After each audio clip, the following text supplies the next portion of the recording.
أكلة النهاردة بقى لو جربتيها الكل هيشكرك عليها. عايزة أقولك بجد، صدر فرخة واحد عملت أكلة خطيرة جهنمية. وعملنا كمان نوع خبز كده، بصي انت أول لما تشوفيه لازم تجربيه.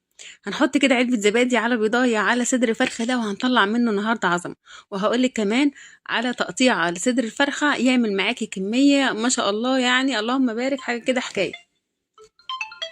وجالنا اتصال رخم وكنسلناه ورجعنا تاني. طيب انا دلوقتي قطعت بقى صدر الفرخه زي ما انتم شايفين كده، حلقات حلقات بالعرض، ويعني ما شاء الله طلع لي كميه محترمه جدا.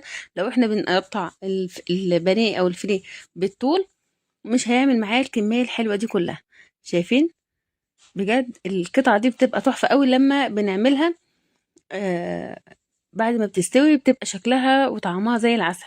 طيب رحنا بقى غسلنا البلانشة ونضفنا حوالينا، ومسكت بقى كده طاجن ولا حاجة، زي ما انت شايفة كده، اللي احنا ايه يعني، اللي انا هعمل فيه التتبيلة. التتبيلة بتاعتي عبارة عن بيضاية وعلبة زبادي. والطريقة دي كل ما بعملها بجد بتبقى خطيرة.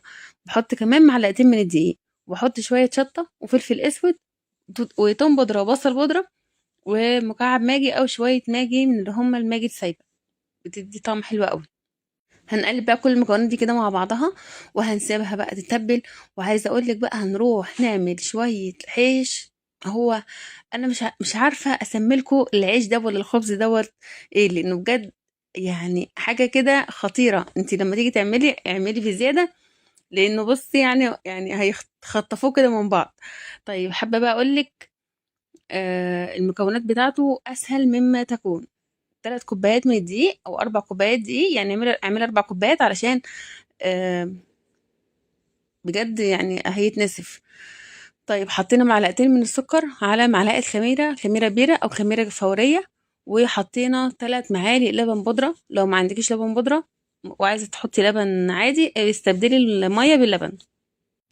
هبدا بقى ان انا الم العجينه كده بايديا، ما بتاخدش ثواني، ولا نحتاج بقى عجان ولا نحتاج اي حاجه. وحطيت الملح وخلاص على كده. وبس بقى في ايه، اول ما العجينه كده تتلم معايا ببدا ان انا احط لها معلقه زبده طريه كبيره. ومعلقه الزبده دي بتخلي لك الخبز خطير. هنمسك بقى العجينه كده نكورها كور كده حلوه، يعني متوسطه، ولا هي كبيره قوي ولا هي صغيره. يمكن كمان قللي عن الحجم اللي انا عاملاه ده، لانه ما شاء الله طلع كده ايه، حجمه عائلي شويه وكبير شويه. طيب زي ما قلت لك كده هنكور كل العجين كده اهم، طلعوا معايا حوالي 12 او 15 كوره. هنمسك بقى، بصوا سهل جدا، مفيش اسهل من كده. بنمسك الكوره بنعملها كده ايه، بنبططها على شكل مستطيل اهو، بس كده. وهنحطها في صاج مدهون بسمنه او بزيت، بس يعني يستحسن السمنه احسن. زي ما انت شايفه كده ببططها كده رايح جاي، وبخليها تخينه شويه. يعني بخلي الخبز ده تخين شويه لانه هيتفتح وهيتحشي. خليكي بس معايا وشوفي قد ايه العيش سهل وبسيط جدا. طيب العيش ده بندهنه ايه، بندهنه بالزبده. بدهن وشه كده بزبده، وهوريكي دلوقتي برضو في الاخر وانا بدهنه قد ايه مفيش اسهل منه، وبيخمر في ثواني، الدنيا حر. بصوا بيتعمل في يعني على طول. واحلى حاجه فيه ان احنا ولا بنستعمل بقى نشابه ولا مردانه ولا اي حاجه. طيب هنا بقى هنعمل الكفر الخارجي اللي احنا هنغلف بيه البانيه اللي احنا عملناه. شوية دقيق عليهم كيس من الفيجيتار، وعليهم شوية شطة وفلفل اسود وشوية كركم وبودرة ماجي وكاري وتوم بودرة وبصل بودرة وشوية ملح، وخلاص كده. هنقلب كل المكونات مع بعضها. حابه بقى اقول لك ان انا هسيب لك لينك تطبيق حلو قوي، نزلي التطبيق ده عندك حمليه. انت بس مجرد انت بتدوسي عليه كده بيتفتح معاكي. اول مره بتحمليه بالنت، وبعد كده بيتحمل معاكي او بتفتحيه بدون انترنت خالص. لو انت في اي مشوار او اي حاجه وعايزه تتفرجي على اي وصفات سهله وبسيطه، بتفتحي التطبيق ده فيه وصفات كتير جميله. ببدا بقى ان انا احط البانيه كده، وابدا آه، انططه كده واقلبه شويه في الدقيق، وبعدين على زيت سخن جدا. اول ما بقى يعني الحركه دي كده بتتعمل، بيكون الزيت معايا سخن على النار. طيب هنا دلوقتي بقى قبل ما اقلي البانيه فتحت الفرن، وهدخل دلوقتي الخبز ده على النار، على الفرن درجه حراره 180 او 200. اول ما بيتحمر كده من تحت، بتشغلوا الشوايه وبياخد لون حلو قوي. طيب الخبز ده خبز هندي. خلاص. بعد ما ندهنه كده بالزبده، بتعملي له كده فحر كده بالصوابع، بيدي شكل حلو قوي. وشكل كده مشهي كده في الاخر هتشوفيه قد ايه شكله تحفه. انا كنت عامله صاجين. ادي بقى البانيه هيتحمر اهو، وحضري بقى شويه كابوتشا، بصل، طماطم، فلفل، اللي عندك شويه بطاطس محمره.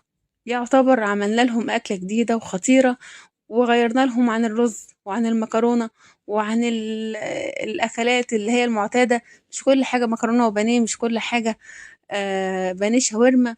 فاحنا بنحاول ان احنا نجدد لاولادنا وبنعمل لهم اكلات كده ايه، سهله وسريعه وزي اكلات المطاعم. هطلع بقى البانيه ده وهبدا ان انا احط بقى ايه اقلي بقية الكميه، وهاجي اوريكم دلوقتي العيش وهو في الفرن قد ايه شكله خطير وريحته كانت قلب الدنيا اهو. حابه افكرك بقى لو انت اول مره بتشوفيني، يا ريت تشتركي معايا في الصفحه وتنوريني، وكمان خدي لك جوله في الصفحه ان شاء الله تعجبك، وروحوا لي على قناه اليوتيوب ان شاء الله تعجبك. ادي الخبز بتاعي بعد ما استوى، وبدات شغلت له كده الشوايه وبيحمر من فوق. مسكت كده بصلتين حمر قطعتهم شرايح، ومعايا خيار، ما كانش عندي كابوتشا للاسف، وعندي بقى فلفل حراق هقطع منه برضو كده شويه اهو. وادي ما شاء الله شايفين الخبز اول ما طلع غطيته بفوطه علشان يفضل طري، علشان احنا دلوقتي هنفتحه زي السندوتش كده بالمقص. يعني الاول هنفتح بالمقص، وبعدين هنجيب السكينه المشرشره الرفيعه ديت وهنسلك كده ما بين الرغيف وبعضه. شايفين الجمال؟ بجد خطير. كل اللي كل منه مش قادره اقول لك اتنطط من جماله، وقالوا لي بقى بيعمل لنا العيش ده على طول نحط فيه جبنه رومي ونحط فيه لانشون ونحط فيه جبنه بيضه وخيار وكده، وعجبهم جدا. وقلت لهم حاضر من عينيا والله هعمله لكم تاني. هفتح كل العيش كده زي ما انتم شايفين.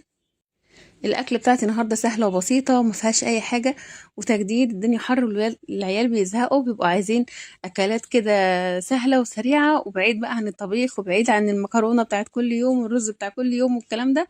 بيبقوا عايزين السندوتشات السهله السريعه دي. شويه فلفل بقى وشويه كاتشب ومايونيز مع البصل والخيار، بجد السندوتش كان خطير.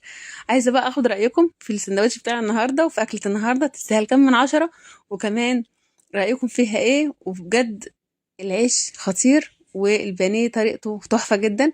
جربوا الأكلة بالطريقة دي هتعجبكم قوي. هستنى تعليقاتكم الجميلة، وبشكركم جدا على تعليقاتكم الحلوة اللي على طول مفرحيني بيها. ربنا يخليكم ليا يا رب. اشوفكم في فيديو جديد مع ألف سلامة. واقول لك بجد جربي الاكله دي لان هي بجد خطيره جدا، وتنفع في رحلات وتنفع في مصيف وتنفع في اي مشوار انتوا رايحينه، او كمان عايزين تعزموا حد على اكلات كده سهله وسريعه. شايفين السندوتشات بتتخطف مني. مع الف سلامه واشوفكم في فيديو جديد.